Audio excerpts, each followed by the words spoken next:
Bismillahirrahmanirrahim. Assalamualaikum warahmatullahi wabarakatuh. Alhamdulillahilladzi nahmaduhu wa nasta'inuhu wa nastaghfiruh wa na'udzu billahi min syururi anfusina wa min sayyiati a'malina may yahdihillahu fala mudhillalah wa may yudlilhu fala hadiyalah. Asyhadu an la ilaha illallah wahdahu la syarikalah wa asyhadu anna Muhammadan abduhu wa rasuluh. Allahumma shalli ala Muhammad wa ala ali Muhammad. Amma ba'du. Alhamdulillahirabbil alamin. Puji syukur kita haturkan kehadirat Allah Subhanahu wa taala yang telah melimpahkan nikmatnya, hidayahnya serta rahmatnya kepada kita semua, sehingga sampai hari ini kita masih diberikan kenikmatan berupa iman, sehat, sebagaimana sampai saat ini kita masih diberikan kenikmatan untuk terus mau menimba ilmu dengan kesehatan yang kita miliki dan keimanan yang kita miliki. Salawat serta salam senantiasa kita haturkan pula kepada junjungan besar kita, Nabi agung kita, Nabiullah Muhammad sallallahu alaihi wasallam beserta sahabatnya, keluarganya, tabi'in, tabi'atnya yang telah membawa kita dari zaman jahiliyah sehingga berada di hari ini, zaman yang Masya Allah terang benderang, Masya Allah berkah ya, Insya Allah. Dan semoga kita semua mendapatkan syafaat beliau di hari akhir nanti. Amin, amin, amin ya rabbal alamin. Baik, di sini saya akan menyampaikan sedikit ilmu yang saya miliki, yang saya pahami juga sedikit mengenai nilai-nilai cinta tanah air berdasarkan perspektif ulama, Al-Quran, hadis, dan ijtihad para mujtahidin. Jika nanti kalau ada yang kurang berkenan atau seperti apa, bisa dikoreksi, bisa dibenarkan ya. Karena saya juga manusia yang pasti ada salahnya gitu. Dan semoga insya Allah kita senantiasa diberikan keberkahan oleh Allah untuk terus mau mengembangkan potensi, mau memperbaiki, dan mau menjadi pribadi yang lebih baik. Baik, yang pertama adalah bagaimana ulama itu memandang cinta tanah air. Nah, konsep dasar cinta tanah air itu sendiri sebenarnya adalah, menurut Al-Buti, cinta dapat diartikan ke dalam 3 karakteristik, yaitu apresiatif atau takdim, kemudian penuh perhatian atau ihtimaman, dan cinta atau mahabbah.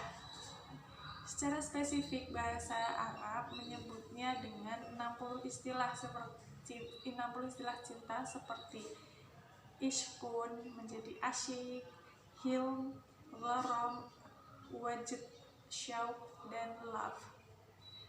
Namun Al-Quran hanya menyebut 6 terminologi ini. Berdasarkan pandangan Al-Buti,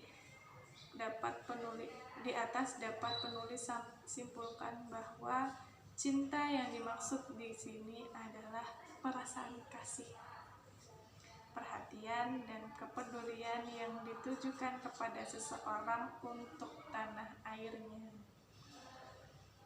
Perasaan cinta tersebut dapat membangkitkan dirinya untuk rela mengorbankan jiwa dan raganya dalam membantu guys negara dan untuk mempertahankan tanah airnya. Dalam ilmu psikologi, perasaan cinta sebenarnya mengandung unsur kasih dan sayang terhadap sesuatu. Kemudian di dalam diri seseorang tersebut akan tumbuh kemauan untuk merawat, melindungi, dan memelihara dari segala ancaman yang timbul. Kemudian ada beberapa istilah yang mempunyai makna tanah air, diantaranya yaitu al-watan, al-balad, dan dar. Dalam kamus Mu'jam al-Wasit disebutkan bahwa al-watan berarti tempat tinggal seseorang, tempat di mana ia bertumbuh dan tempat di mana ia dilahirkan. Al-balad merupakan arti tempat yang dibatasi yang dijadikan tempat tinggal oleh sekelompok orang, atau dinamakan dengan tempat yang luas yang ada di bumi ini. Sedangkan dar berarti tempat berkumpulnya bangunan dan halaman tempat tinggal. Nah, ketiga kata tersebut mempunyai makna yaitu tempat tinggal. Gitu. Nah, cinta tanah air atau hub al-watan itu dalam perspektif Islam seperti apa? Nah, dalam perspektif Islam itu kan kita menganutnya itu berdasarkan Al-Quran, hadis atau sunnah, dan ijtihad. Maksudnya ijtihad itu adalah hasil permusyawarahan para ulama terdahulu, gitu, mujtahidin lah. Gitu. Nah, yang pertama itu cinta tanah air dalam perspektif Al-Quran atau hub al-watan dalam perspektif Al-Quran. Nah, pada awalnya Islam tidak mengenal istilah nasionalisme. Adapun yang dikenal hanya dua konsep teritorial religius, yaitu wilayah damai Darul Islam dan wilayah perang atau Darul Harb. Oleh karena itu, munculnya konsep negara bangsa atau nation state telah melahirkan beberapa ketegangan historis dan konseptual di kalangan Islam. Meskipun demikian, di dalam Islam dikenal dua terminologi yang mendekati konsep negara bangsa, yaitu kata millah dan ummah yang berarti masyarakat atau umat. Akan tetapi istilah tersebut lebih mengacu kepada kelompok sosio-religius, bukan kepada masyarakat politik. Pada pihak lain, konsep negara bangsa mengacu atas kriteria etnisitas, kultur, bahasa, dan wilayah serta mengabaikan unsur religius. Sedangkan pada tataran institusional, konsep negara bangsa berbenturan dengan konsep khilafah atau panislamisme. Nasionalisme di dunia Islam dapat dipelajari dari sejarah negara-negara muslim yang ada di dunia yang bersentuhan secara langsung dengan masyarakat dan negara-negara Eropa. Pada dasarnya, cinta tanah air dalam Al-Quran tidak disebutkan secara langsung, namun nilai-nilai kandungan Al-Quran banyak ditemukan dalam Al-Quran. Itu. Yang pertama itu ada dalam Quran surat Al-Hujurat ayat 13 gitu. Nah, dimana dalam surat Al-Hujurat ayat 13 ini memiliki arti, hai manusia, sesungguhnya kami menciptakan kamu dari seorang laki-laki dan seorang perempuan dan menjadikan kamu berbangsa-bangsa dan bersuku-suku supaya kamu saling mengenal. Sesungguhnya orang yang paling mulia di antara kamu di sisi Allah ialah orang yang paling takwa di antara kamu. Sesungguhnya Allah Maha Mengetahui lagi Maha Mengenal. Nah, sebab turunnya ayat ini yaitu Ibnu Abi Hatim meriwayatkan dari Abu Malakah yang berkata, setelah pembebasan kota Mekah, Bilal naik ke atas Ka'bah lalu mengumandangkan adzan. Melihat hal itu, sebagian orang lalu berkata, bagaimana mungkin budak hitam ini yang justru mengumandangkan adzan di atas Ka'bah? Sebagian yang lain berkata dengan nada mengejek, apakah Allah akan murka kalau bukan dia yang mengumandangkan adzan? Kemudian Allah menurunkan ayat ini. Ibnu Asakir meriwayatkan dalam kitab Al-Muhammad, ya, ayat ini turun berkenaan dengan Abi Hindun. Suatu ketika Rasulullah menyuruh Bani Bayadah untuk menikahkan Abu Hindun ini dengan wanita dari suku mereka. Akan tetapi mereka berkata, wahai Rasulullah, bagaimana mungkin kami akan menikahkan anak wanita kami dengan seorang budak. Nah, kemudian turunlah ayat ini.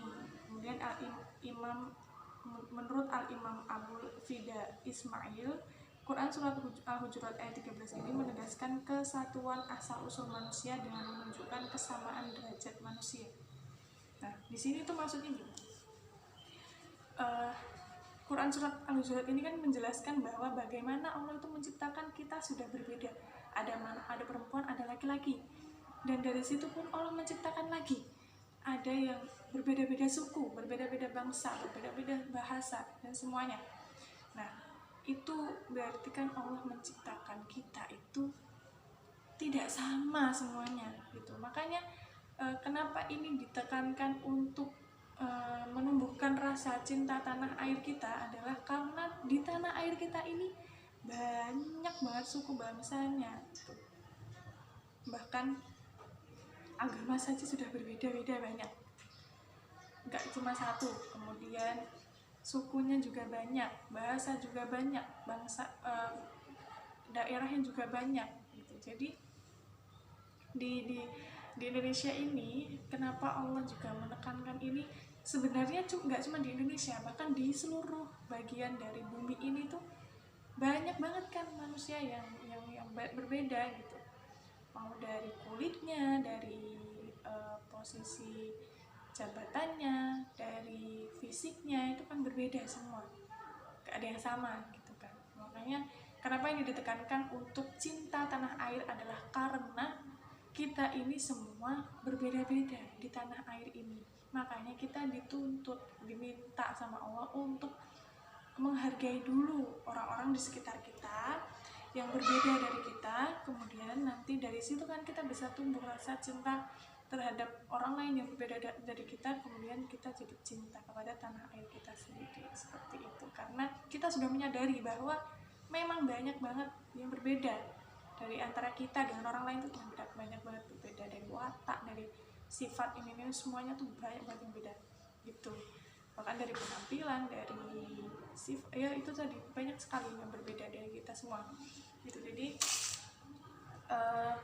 teman-teman itu di sini kita tekankan, Allah menekankan untuk mencintai satu sama lain. Dalam arti mencintai di sini adalah saling berkasih sayang, saling perhatian, saling tolong-menolong sesama manusia meskipun berbeda suku.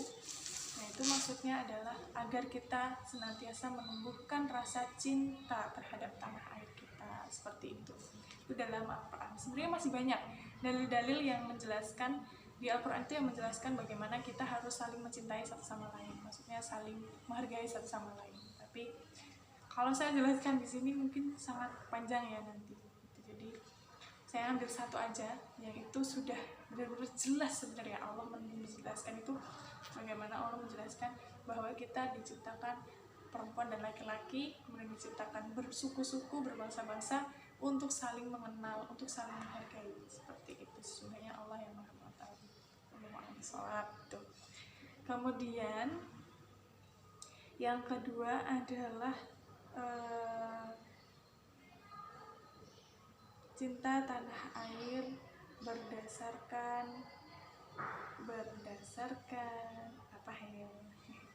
berdasarkan hadis atau sunnah Rasulullah Sallallahu Alaihi Wasallam. Nah, dalam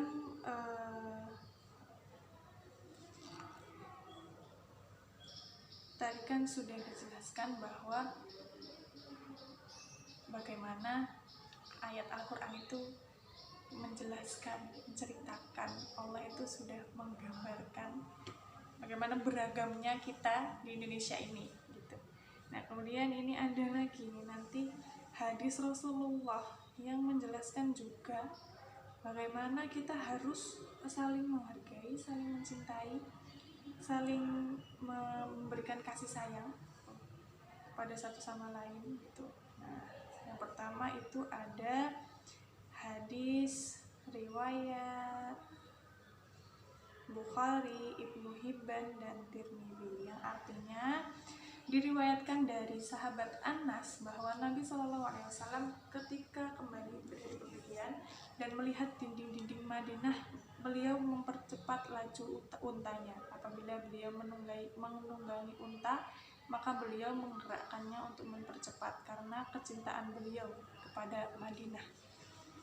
Ini loh maksudnya tuh di sini Rasulullah aja pas pergi keluar Madinah itu, Rasulullah pergi keluar Madinah itu betapa rindunya Rasulullah tuh loh, pengen pulang, pengen cepat-cepat pulang ke Madinah gitu, bahkan naik unta aja tuh Rasulullah tuh mengencangkan tarikannya supaya untanya tuh jalannya lebih cepat, terus akhirnya sampai ke Madinah lebih cepat gitu, karena saking cintanya Rasulullah kepada kotanya beliau. Nah, ini yang perlu kita tekankan ke Indonesia ini juga. Indonesia tuh Masya Allah indahnya Indonesia, betapa kayanya Indonesia. Jadi rasanya tuh kadang ke kampung halaman kita sendiri aja kan juga gitu kan, kita merantau nih jauh, terus udah berapa bulan gak pulang, tuh rasanya pengen cepet pulang karena banyak sekali kenangan, banyak sekali keindahan di kampung halaman kita. Itu baru kampung halaman kita yang nggak ada apa-apanya sama Indonesia yang luasnya seperti ini gitu. Jadi bagaimana kita harus mencintai Indonesia, karena ya itu tadi, Indonesia sudah sangat memberikan kita banyak banget keistimewaan, kenangan, Masya Allah gitu kan. Bagaimana kita harus mencintai tanah air kita, yaitu tadi karena kekayaan yang tanah air kita miliki dan nikmat dari Allah yang kita rasakan gitu. Kita hadir, kita dilahirkan di Indonesia yang Masya Allah ini. Jadi kalau kita keluar dari Indonesia sebentar aja tuh rasanya pengen cepat balik karena saking cintanya kita sama Indonesia gitu. Kemudian yang terakhir nih ada cinta tanah air berdasarkan dari perspektif ijtihad gitu, atau keputusan para ulama gitu, hasil rundingan, hasil musyawarah dari para ulama kita. Nah, insya Allah tuh kalau kita cinta sama negara kita, sama tanah air kita tuh Masya Allah, kita kayaknya tuh nggak ada habisnya. Kita bagaimana cara mencintai tanah air kita, banyak banget caranya. Kita bisa bersyukur, kita bisa memanfaatkan kekayaan negara kita, itu kekayaan tanah air, bukan negara. Kekayaan negara beda lagi ya. Jadi kekayaan tanah air kita, bagaimana tanahnya yang subur, airnya yang berlimpah, tanaman-tanaman yang hidup segar, pohon-pohon gitu kan. Nah seperti itu. Kemudian yang terakhir ini adalah kajian ijtihad ulama mengenai hub al-watan minal iman. Para ulama Indonesia mengeluarkan pendapat tentang cinta tanah air bagi seluruh warga negara dalam putusan Majelis Ulama Indonesia. Membela tanah air adalah wajib. Ungkapan yang paling populer di kalangan bangsa Indonesia adalah pendapat ulama yang mengungkapkan kalimat cinta tanah air adalah bagian dari iman. Jika dilihat dari makna katanya, kalimat hub mempunyai arti cinta atau senang atau rasa memiliki. Kemudian al-watan dapat diartikan sebagai tanah air atau tanah tumpah darah atau tanah kelahiran. Min merupakan huruf jar yang dapat diartikan sebagai atau sebagian dari. Kata al-iman berarti kepercayaan atau ketauhidan. Iman juga berarti perasaan percaya tertinggi manusia kepada Tuhannya. Sedangkan apabila dilihat menjadi satu kesatuan kalimat, maka hub al-watan minal iman dapat berarti cinta tanah air adalah sebagian dari iman. Ijtihad ulama tersebut tidak terlepas dari fatwa resolusi jihad NU yang dikeluarkan oleh Kiai Haji Hasyim Asy'ari pada tahun 1945. Makna resolusi jihad tersebut berarti kewajiban setiap umat Islam untuk berjuang membela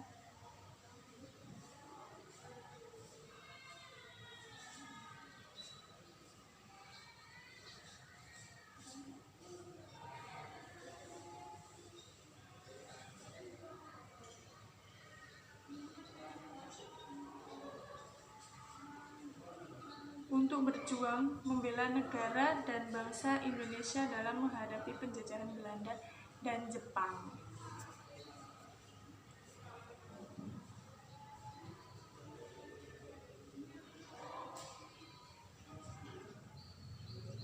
Nah, jadi di sini ya teman-teman, dapat kita simpulkan bahwa cinta tanah air itu sudah benar-benar ditekankan sama Allah, sama Rasulullah, bahkan sama ulama-ulama kita juga.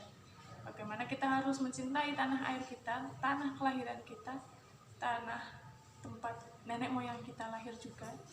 Jadi kita harus mencintai tanah air kita, sebagaimana kita mencintai diri kita sendiri. Allah sudah menciptakan kita berbeda-beda, kita harus tetap saling mencintai. Allah sudah menciptakan Indonesia, menciptakan tanah air kita dengan sebegitu indahnya, kita harus mencintai. Kita harus bersyukur. Nah, begitu saja ya teman-teman, yang dapat saya sampaikan. Kurang lebihnya saya sangat mohon maaf.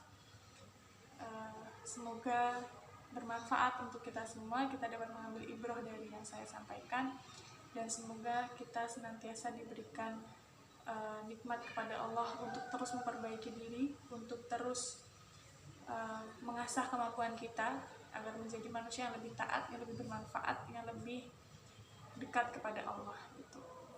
Kurang lebihnya mohon maaf. Wassalamualaikum warahmatullahi wabarakatuh. Barakallahu fiikum.